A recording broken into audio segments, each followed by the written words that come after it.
Maya, thank you. It's so great to, finally have your paintings here in Montreal, and thanks again for accepting to be in the show. I'm so thrilled to be in it. I'm so excited to be a part of it. Yeah, it's an honor. I would love to talk about your multidisciplinary practice. You work in sculpture and installation and painting, of course. But maybe you could talk to me about why that occurred to you to work in a multidisciplinary way, and perhaps how it might connect with the themes that you explore in your work, including things like memory and kinship and kind of living between spaces and making place for kind of new narratives or adjusting narratives that have often kind of put sort of Filipino history and its people in a less empowering light. Yeah, so I feel like I came to painting a little bit later on, and it's interesting that the link that you just mentioned about sort of being a child of immigrants, and I was thinking about the language, and I can understand Tagalog, but I can't speak it fluently. I can speak it sort of a little bit here and there, and I was thinking about how when I listen to my family speak in Tagalog, I can understand pretty much most of what they're saying, but I think that I just make these connections because some words I don't understand, but I just make the connection. So maybe I misunderstand. I think there's a lot of misunderstanding that happens, but then along with it comes body language and all these other different contexts of understanding something that is beyond language, and that I have a sense that I haven't misunderstood, just because there may be a couple of words here and there that I don't understand. So that's something that comes to mind in terms of just that aspect of it. And then I started art through photography. So in high school, I took a photography class, and that was kind of my introduction to visual art. And then I thought I wanted to be a photographer, and then which is funny because now I work a lot with photography as resource material and archives. But yeah, it's been, I think for me,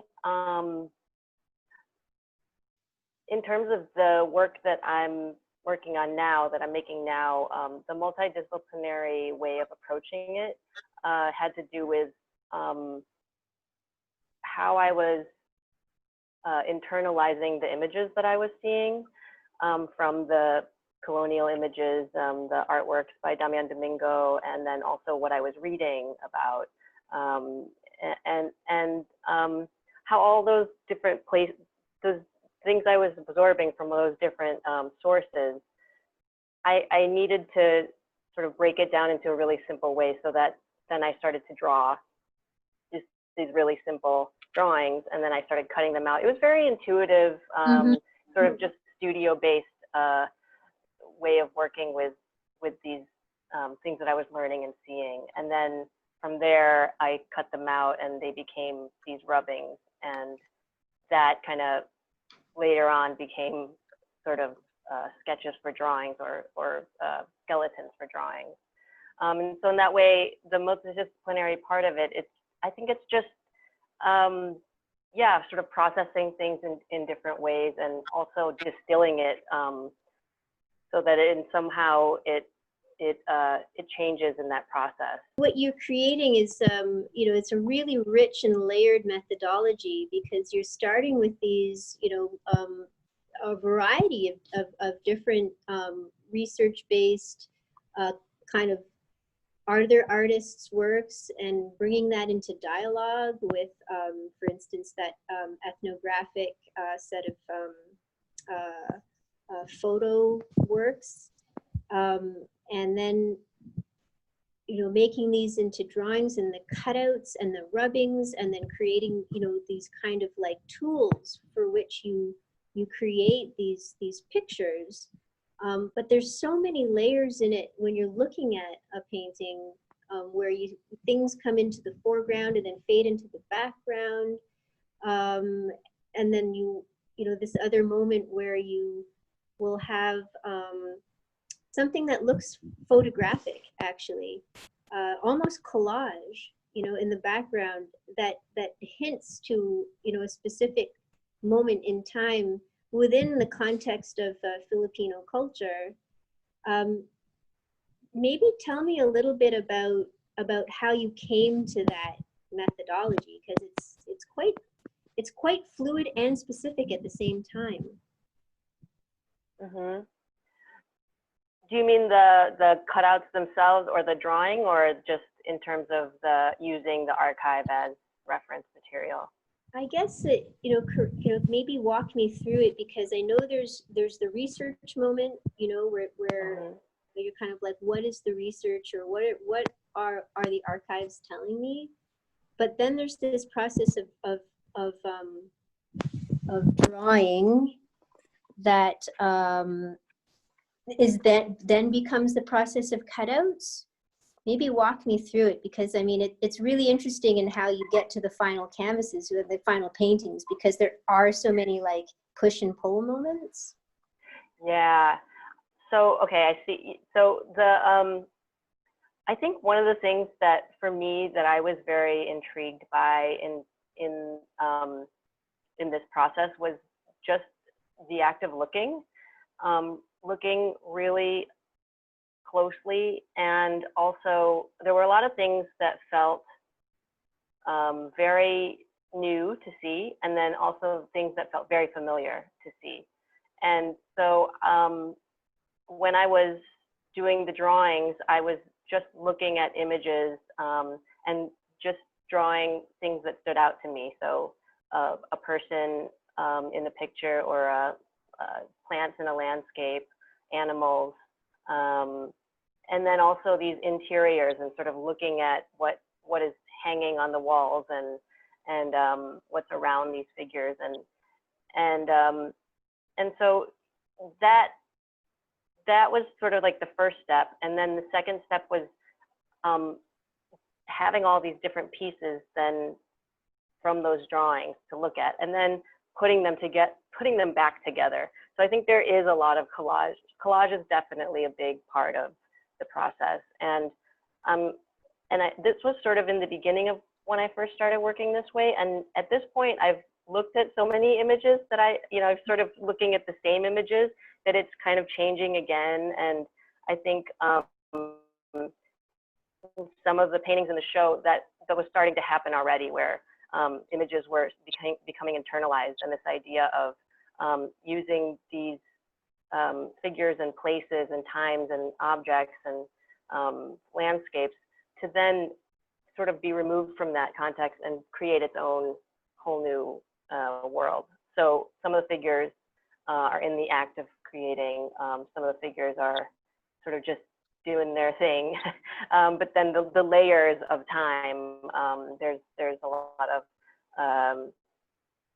layers that occur in the paintings that maybe happen over time in the process of the painting, but also I think there's just so much overlap in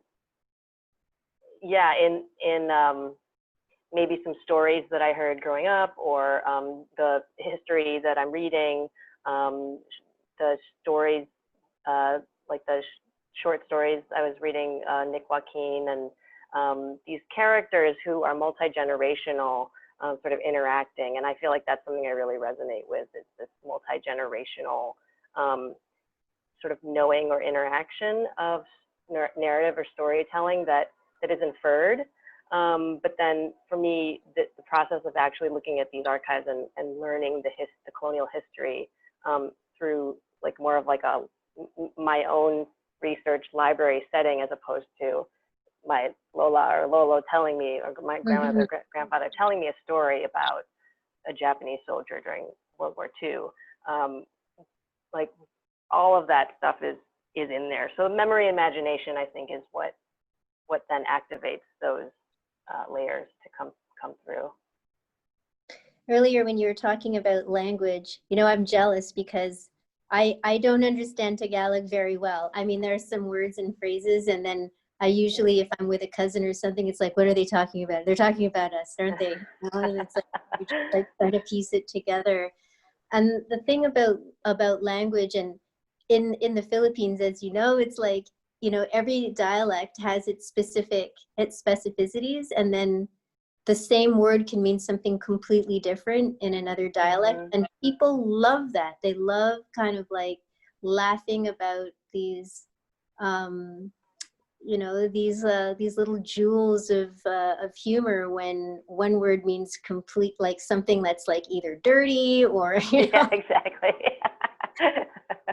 And you know, it's sort of like the spice of that, you know, to be able to find that those common, you know, those commonalities like within, you know, a land that, you know, this archipelago, like that's just got so many, you know, it's so many regions, and you know, it's so diverse, you know, within the place. But then, you know, to be able to especially outside the Philippines, you know, in the US, in Canada, you know, find that kinship, you know, like when you see Filipino people, you're like, you know, I don't know, you're like, there's the Filipinos. And it's very comforting, you know, it's a very comforting thing. And so it, you know, when I see these, you know, when I see like the duet, for example, which is a painting in the show, and I see this, you know, this Filipina, like, you know, with her clothing and her really kind of independent, self-possessed kind of gaze, it really is an empowering image, you know. And then there's so much else going on. There's this kind of ghostly presence. There's the photographs. There are times, you know, when you're living in diaspora, and I feel this through your work, that when you look at your own photos, sometimes you don't know when they could have been taken. Like there's a kind of collapsing of the past and the present, because a lot of it is, as you say, kind of formed in things you've heard and images you've seen, and how they become manifested in your imagination to become this other thing, right? This sort of other space that you know, all of those things can coincide, and they can live and be. I guess my questions are also about your need to record and interpret, you know, and to preserve in some way, you know, these stories, but they're not just sort of one-to-one, because they evolve, no? Like they have a transformative moment, because you're also bringing your own experience with living in, you know, the American context and the quote unquote, you know, kind of modern day world. Yeah, I would love to hear you, you know, sort of talk about the desire to record through painting, and how that happens. I think painting is a funny medium. I mean, like I said, I came to it a little later, and I honestly wasn't that interested in painting before. When I was in grad school, I was making sculptures and installations, and everyone around me was painting, and I just was always like, I don't get it, you know. But at some point, I did care about it, because I would do it secretly, and then just like quit, and then do it again, and then quit, and then I finally, at some point, you know, just, oh God, I gotta just commit to this thing, because it's a very I feel like paintings, I mean, I try to show up for a painting. They're not easy to do, but they end up unraveling on their own. Like I didn't plan like a lot of those ghosts and stuff that are happening in the duet, or I might have an idea of something, but I guess the desire to record, I guess there is partly, there is a desire to, I think for me personally, the reason why I was interested in, how I got interested in painting was that I wanted to know more about, my mother died when I was a teenager. So I really just wanted to know more about her. And I had this sort of constant like searching for this idea, I guess, this idea of who my mom was and where she grew up and what her life was like, you know. And I think that sort of was the driving force of how I got interested in thinking about how my family's photographic archive and their stories and all that. And I was also very close to my grandmother, who told me a lot of stories too. So I think part of that, my recording, it was always just sort of telling me, tell me another story, tell me another story. And there's no, it's not, I do have some great uncles who have written some, like private autobiographies and stuff, but it's always, I've always been asking the same questions, and then it's like, oh, I never wrote it down, or I never, I should write it down, So I think for me, like, part of the recording is, my way of recording those stories. But then also, like you said, like growing up in the United States, there's just, I think uncovering that history, which isn't taught to us at all in schools, about the colonial relationship between the Philippines and the United States, which was, is just really, that's part of the recording as well, is that there's more to the story than just, parents immigrated here in the 70s, and, there's a whole history that puts context to it. And I think that is in the work as well. Absolutely. There's a kind of like a reinterpretation or almost a revisionist, element, that I see in your work. Definitely, if you were to read the history of the relationship between the US and the Philippines, just from an American perspective, I mean, it's just colonization, like, kind of again and again, just a prolongation of, of Spanish colonization.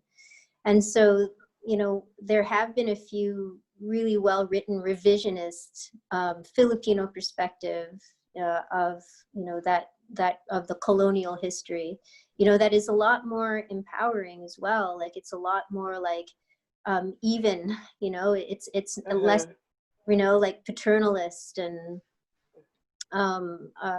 like our little brown brothers kind of way of looking at it. And so the recording also seems to be about, interpreting and transforming, in some ways, so that like the next generation or next two generations, we start to decolonize, our own imaginations. I don't know if you've noticed that, but there's a kind of internalized colonization that runs super deep, right, in the mentality of peoples who have lived under colonization for a really long time, and you carry it with you, no matter where you go, and it kind of reinvests itself. It's reproduced in some ways in communities, even in, I notice it too, like the Filipino Canadian community, the various, there's all kinds of diversities within it, but kind of the stuff that happens in like Filipino Canadian associations and whatnot, like politics and who's, going to be president and like these kind of things. It's sort of like, you know what I mean? It's like Philippine politics reproducing itself in the so-called New World, So it reminds me of just how deep and deeply entrenched that kind of colonized trauma can be, and how hard it is to evacuate. I would like to, you know, to talk a little bit about the other two paintings that are in the show, because it's Joseph Legaspi who wrote your essay. It's so Yes. brilliant. It's Yes. such a piece. Yes. You know, it talks about the making, right? Sort of you, you know, as having kind of reclaimed these images.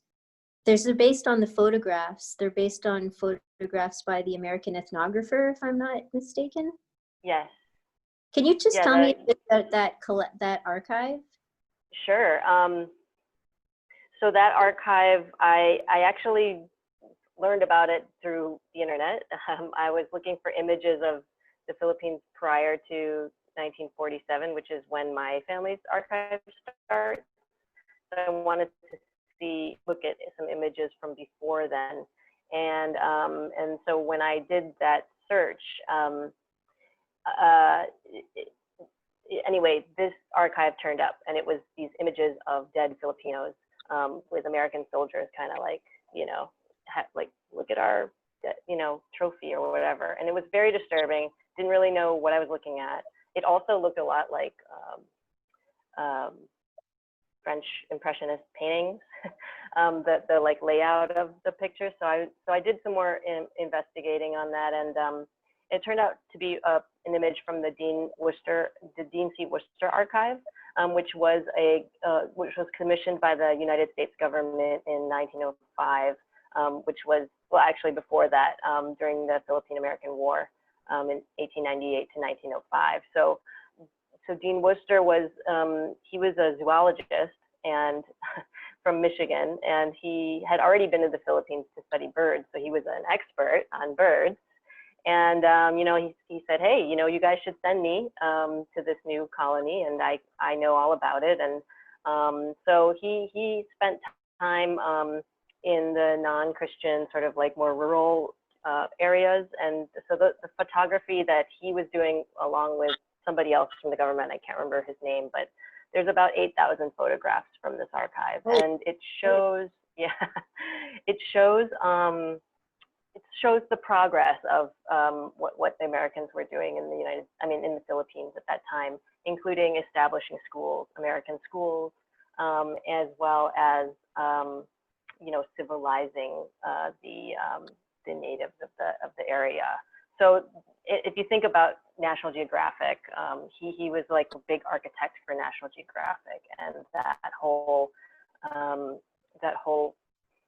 you know, imperialist way of othering people, and the need to you know, the white man's burden and colonize and civilize the savages, so to speak. So that is the context of that archive. And so yeah, so many of the figures, when I look at the archive, and I didn't look at all 8,000, but it was definitely a difficult process to look at. You know, I think that all of the the ideas around that time, in the middle of the American Empire moving west, you know, racism was just the thing. You know, that was a lot of these photographs where, you know, people had numbers on them. It's just really dehumanizing. And then the writing about it, the captions about it were really, they were very, very thick volumes for each group of 50 photographs or something like that. So there's definitely like this big arc of narrative going on if you look at the captions for each image. So part of what I think about too is that none of these paintings have captions. You know, like there is possibility in what we're seeing, what happens in the paintings, and that there's no, you know, narrator over there telling you what you're seeing, telling you what to see. And yeah, so when I looked at the images, there were, I think what I was intrigued or what I was drawn into were people who looked defiant or had self-possession and had agency, because they did. And this archive kind of tried to squash that out, but it wasn't successful at that. So a lot of the images, a lot of the figures that I that I find that I end up putting in my paintings, you know, they have these looks to them that that say otherwise. Yes. Yeah, and they look to you, you know, they're like aware of how they want to be represented, you know. It's not just about how you're going to turn the lens on me, but I'm going to show you what I want to say, which is which you know, comes through in the paintings. And in Joseph's essay, you know, he was, you know, sort of making this connection between you know, you as an artist, as a maker, and communing with these individuals within their context who are also makers, and that you kind of have this communion, you know, together. That must have been really amazingly trippy for you, you know, to like have this. It's like a posthumous relationship, or even a posthumous collaboration that comes across in that. Did that ever occur to you? Definitely. I mean, I think that's what, you know, this idea of the past and the present, and not, you know, linear, you know, it just doesn't seem like it is that way. And I feel like, yeah, it's interesting that Joseph wrote about it in that way, almost like this collaboration. And I feel that with other, you know, when I read Joseph's poetry, you know, I have that same feeling where, you know, this like very sort of deep, familiar feeling that happens. And yeah, it does feel like, in a strange way, a collaboration. Yeah. It's sort of you open There's yourself. certainly a connection there. Yeah, yeah, you've opened yourself up, as you know, to channel it anyway. And it's really you know, it's really touching as well, because yeah, it's a, you know, kind of like taking control of representation again, and that record and reinterpretation in a really sort of quiet way, you know, quietly defiant in those paintings is something that, you know, I find really haunting, but in a, you know, in a great way. And it's haunting is good. Yeah, that Joseph mentioned, right? Is that there is kind of a haunting and a haunted, but you know, in that longing to connect. You know, maybe as a final question, I would love to hear you talk about, you know, kind of your experience as an artist working in diaspora, how you know, how you work to connect with your heritage, or, you know, a feeling of a kind of heritage that is difficult to fully possess in many ways, you know, because of being in between, and then also using painting also as a way to, you know, to somehow get a little bit more of a sense of connection. You know, I find living in diaspora to have I have the experience of kind of you know, never being in one you know, never feeling fully in my Canadian, or in my Filipino, or in my Chinese. You know, I can never really fully possess any of them, and at one time that would be frustrating, but I think now I'm totally fine with it. I'm wondering if that painting has helped you reconcile some of that. Yeah, I think that, I mean, I'm just thinking about coming from like a multidisciplinary background, and then finding painting in this way. And in terms of sort of having this feeling of, as you described, in between, like not fully this and not fully that. What I think draws me to painting is that, you know, it's one image, but there's so many possibilities within that, and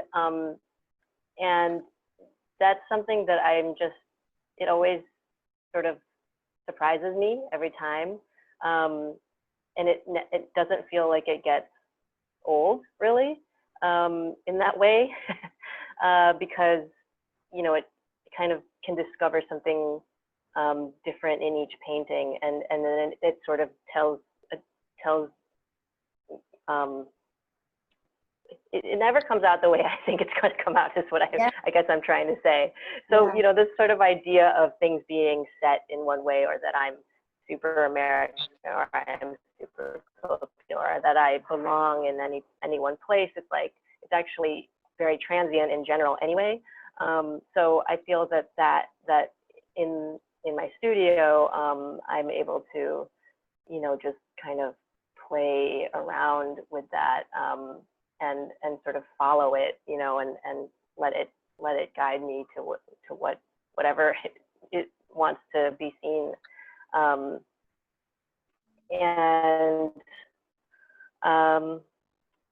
Yeah, and I think as far as just, you know, being in diaspora, I think one thing has been, you know, I love having conversations like this with you and with other people who sort of have a similar experience. And I think in those conversations, especially, you know, in the arts or outside of the arts, you know, I've met a lot of people through my work who weren't part of my community before.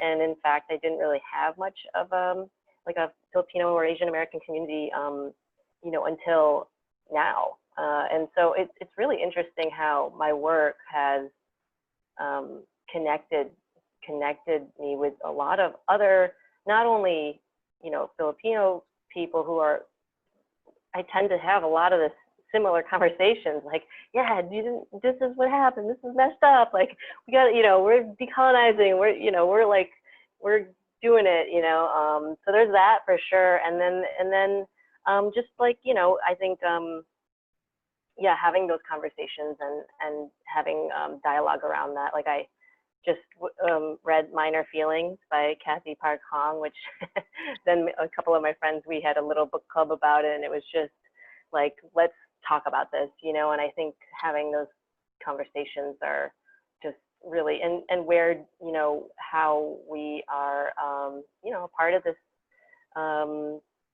time, and you know, we're here, we've been here for a long time too. So yeah, and I think that's something that's been really amazing that's come up from making this work. Well, thank you so much, Maya. I mean, your work really, you know, contributes in a really really strong and yet dreamy voice, you know, to the panoply, you know, of experiences and approaches that are in the show. I find always, having been around them for the last couple of days, there's always something new. There's always something that I didn't see before, and then it throws all of the other readings that I've had of the painting into a completely other, you know, set of considerations, you know, and I like that. I love how the shift, it never leaves, I never kind of am settled, you know, on it. And that's good. I think that's an important thing about diaspora as well. It's like, you can't put your finger on one thing. It's always moving. It's always like in production, you know?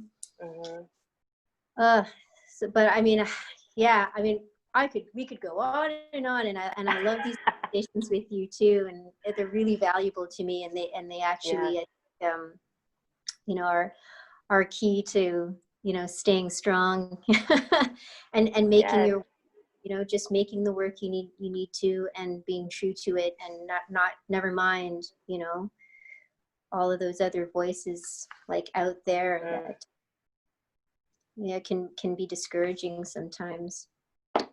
Yes, absolutely. So on that note, thank you for devoting this time, you know, to this conversation today, and we'll look forward to talking to you again next week.